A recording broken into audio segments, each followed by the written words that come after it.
Agni dari SDN Panjangkiran 1, CGP Angkatan 10, Kabupaten Sumedang. Pada saat ini saya berperan sebagai observer. Saya Wawan Darmawan dari SDN Sukamana, CGP Angkatan 10, Kabupaten Sumedang. Saya berperan sebagai Perkenalkan, nama saya Afan Wahyudin. Saya dari SLBN Bina, CGP Angkatan 10 Kabupaten Sumedang. Pada saat ini saya berperan sebagai coach. Baik, Pak Wawan, kita mulai observasi ini, Bapak ya. Sebelumnya saya ingin menanyakan tentang rubrik penilaian di sini, Bapak ya.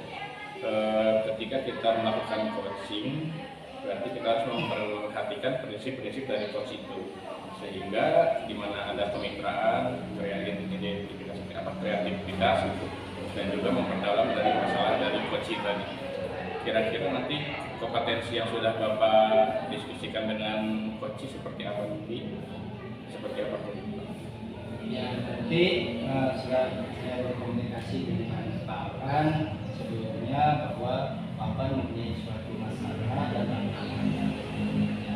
sekolah itu tentang seringnya murid siangan, sehingga beliau ingin bercerita, berdiskusi pada kesempatan coaching pada siang ini. Lalu kompetensi yang spesifik berarti tentang apa, Pak, yang ini diobservasi? Ya, tentunya kalau spesifik kompetensi yang saya harapkan pada kesempatan ini adalah tentang ide gagasan yang akan muncul apabila stimulus yang diberikan oleh. Baik, berarti indikator ketercapaian dari tujuan yang Bapak ingin kembangkan seperti apa? Jadi indikator tujuan yang saya ingin kembangkan adalah ketika coach berhasil menemukan ide gagasannya atas solusi yang diharapkan dari permasalahan tersebut. Ya, baik, terima kasih Pak Wawan. Silakan dilanjut proses coachingnya dengan coach. Baik, terima kasih. Selamat siang Pak Afan. Selamat siang Bapak, maaf mengganggu waktunya Pak ya. Apa kabarnya Pak? Alhamdulillah baik Pak. Alhamdulillah pada hari ini saya masih dalam keadaan sehat walafiat. Bapak gimana kabarnya sekarang Bapak juga? Alhamdulillah saya juga dalam keadaan baik dan senang sekali saya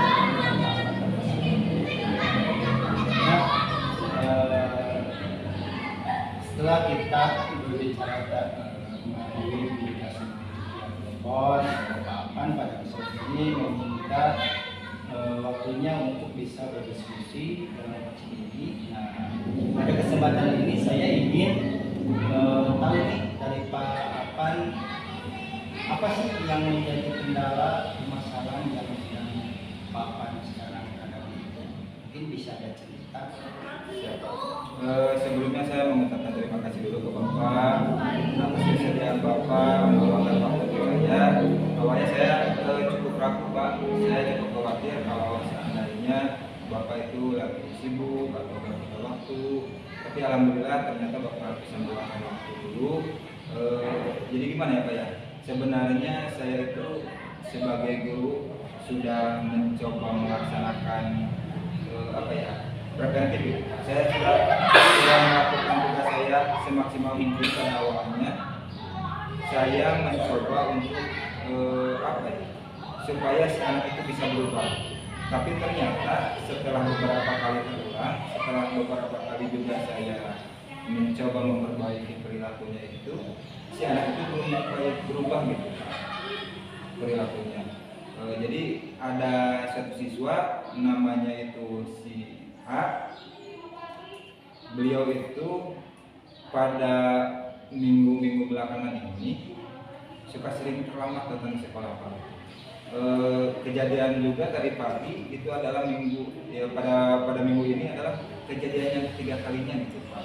Jadi siswa tersebut dalam minggu ini sudah 3 kali terlambat datang ke sekolah. Seperti itu mungkin Pak pada awalnya saya. Nah, kan setelah tadi saya itu adalah masalah tentang ada murid yang suka terlambat datang ke sekolah. Iya, iya. Nah, ketika murid datang ke sekolah, pertama kali yang Bapak lakukan terhadap itu seperti apa? Jadi pas murid tersebut datang ke sekolah terlambat, yang pertama saya identifikasi dulu kali ya, kenapa dia bisa datang terlambat. Kalau pas pertama dia mengaku bahwa dia bangunnya itu terlambat, Pak. Bangunnya kesiangan. Setelah itu saya mencoba untuk melakukan segitiga restitusi. Saya sudah sudah mencoba untuk menegurnya dan untuk memperbaiki perilakunya. Dia juga sudah mengerti, dia juga sudah berjanji tidak akan mengulanginya. Tapi ternyata dalam minggu ini saja dia sudah 3 kali terlambat. Seperti itu, Pak. Ketika Papan sudah melakukan upaya preventifnya tadi yang sudah berarti upaya preventifnya itu ya, Iya. sudah melakukan dan identifikasi dan identifikasi tadi masalah, tetapi murid tersebut terjadi mengulangi kembali Iya. peramatannya. Iya. Nah, ketika Papan mengalami seperti itu, adakah strategi lain yang dilakukan Papan menghadapi persoalan seperti itu ketika anak sudah dilakukan upaya preventif tetapi masih mengulangi lagi kejadian yang sama? Jadi saya sebenarnya sudah melakukan, Pak ya, beberapa kali upaya. Yang pertama saya sudah melakukan proses segitiga restitusi, terus sudah mengidentifikasi kenapa dia terlambat. Terus selanjutnya saya juga berencana jadi membuat keyakinan kelas lagi bersama, gitu. Mengulang lagi pembuatan keyakinan kelas, gitu. Jadi supaya dia itu menjadi sadar lagi gitu. Kenapa dia tidak terlambat, hak dia apa, kewajiban dia apa, sehingga dia itu menjadi sadar bahwa ternyata saya itu tidak boleh terlambat gitu. Jadi datang tepat waktu itu adalah sebuah kewajiban dia. Tidak perlu saya ingatkan juga. Dia mudah-mudahan setelah membuat keyakinan kelas tersebut, dia menjadi sadar kembali gitu, bahwa datang ke sekolah tepat waktu itu adalah sebuah kewajibannya. Ya, mungkin dari strategi tersebut saya kira sangat baik ya Pak. Mungkin itu bisa dipelajari dan diharapkan akan lebih membaik. Nah, dari perkembangan tersebut kalau kita lihat dari skala 1 sampai dengan 10. Nah, pada kesempatan itu ada di skala berapa itu Pak? Dan Bapak harapkan selanjutnya itu harus berada di skala berapa perkembangannya? Kalau saya lihat pada saat ini, Pak ya, pada saat ini kalau misalnya saya lihat permasalahan ini yang sedang saya hadapi itu ada di skala 6 lah, Pak. Iya. Dan saya berharap setelah saya melakukan upaya-upaya terbaru saya berharap tidak muluk-muluk lah, minimal 8 saja dari 10 itu Pak yang menjadi target saya itu. Nah, ketika Bapak sudah mentargetkan skala seperti ini menjadi 8, adakah sekiranya hambatan yang akan sudah terlihat menjadi tantangan ke depannya untuk implementasi solusi yang tadi Bapak akan lakukan? Mungkin yang menjadi hambatan adalah karena kita ini ada di sekolah luar biasa gitu Pak, yang mana siswa tersebut kan mempunyai hambatan intelektual. Jadi mungkin yang menjadi hambatan itu adalah kurangnya rasa kesadaran diri Pak dalam diri siswa, yang mengharuskan saya itu melakukan perintah berkali-kali. Yang menjadi hambatan mungkin menurut saya itu Pak, karena dia adalah seorang anak dengan hambatan intelektual. Jadi saya itu harus berkali-kali gitu mengingatkan kepada dia supaya keyakinan kelas yang kita sepakati itu terus tertanam di dalam hatinya, di dalam pikirannya. Mungkin itu yang menjadi hambatan saya. Untuk selain menekankan kembali keyakinan kelas, apakah ada strategi lainnya juga Pak ketika ingin meningkatkan ke atas kesadaran diri dari murid tersebut? Mungkin saya juga berpikir ada planning lain gitu ya. Yang saya pikirkan, saya akan mencoba menghubungi keluarga atau orang tuanya di rumah dengan harapan si keluarga yang berada di rumah itu, baik orang tuanya atau kakaknya gitu, bisa mengingatkan, minimal mengingatkan untuk tidak tidur terlalu malam dan bisa membangunkan ketika anak tersebut akan kesiangan. Jadi membangunkannya lebih pagi agar sekolah itu tidak kesiangan. Paling itu yang saya pikirkan, planning yang lain.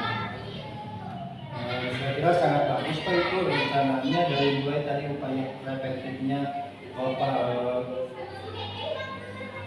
melakukan sedikit diskusi, kemudian dicoba kembali dengan menekankan lagi kesepakatan kelas, kemudian ada tahap ketiga lagi kerjasama kolaborasi dengan orang tua.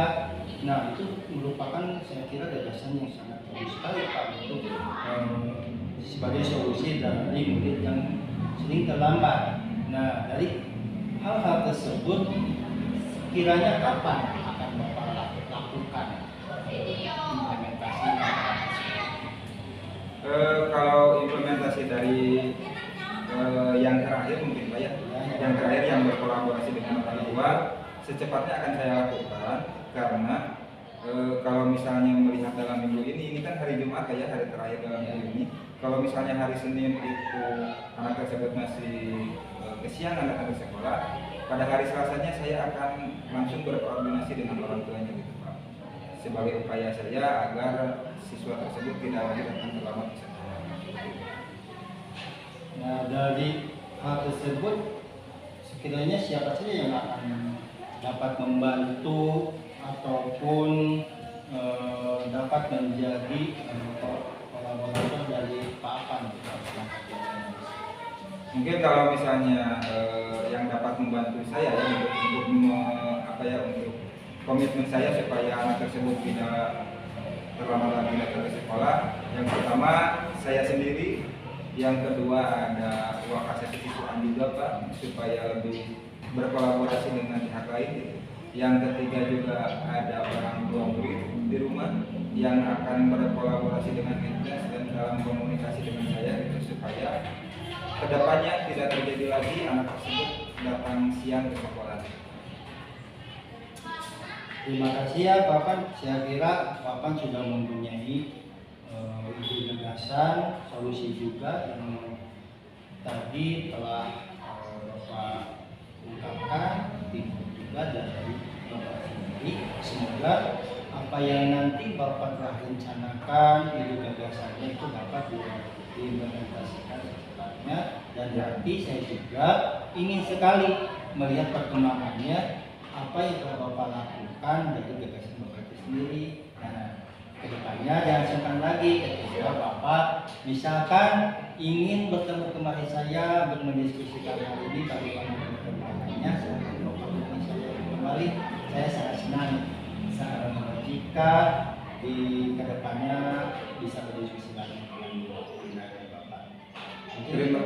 Terima kasih sekali Pak atas kesempatannya, atas waktunya. Saya juga setelah setelah ngobrol dengan Bapak menjadi lebih plong gitu, menjadi lebih termotivasi lagi, termotivasi untuk meningkatkan kualitas pembelajaran saya, termotivasi untuk memperbaiki perilaku siswa saya. Semoga kedepannya tidak ada hal yang kita inginkan lagi terjadi. Dan saya mengucapkan terima kasih atas kesediaan Bapak untuk menyediakan waktunya. Saya sebagai guru cukup bangga mempunyai pimpinan seperti Bapak. Saya undur pamit dulu Pak. Terima kasih. Wassalamualaikum warahmatullahi wabarakatuh.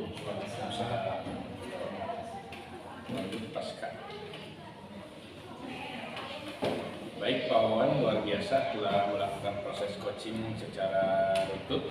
Tadi saya sudah amati Bapak sesuai dengan indikator yang Bapak tadi ingin kembangkan, sehingga yang tadi Bapak sampaikan adalah coaching bisa menyelesaikan atau menemukan solusi sendiri dari permasalahannya dengan panduan coaching yang Bapak lakukan. Dan juga Tadi alur kita sudah Bapak laksanakan di mana secara runtut tujuan, identifikasi masalah, dan rencana aksi lalu tanggung jawab semuanya sudah disampaikan, bahkan sudah sampai ke rencana aksi dan tindak lanjut tadi apa yang akan dilakukan oleh coach.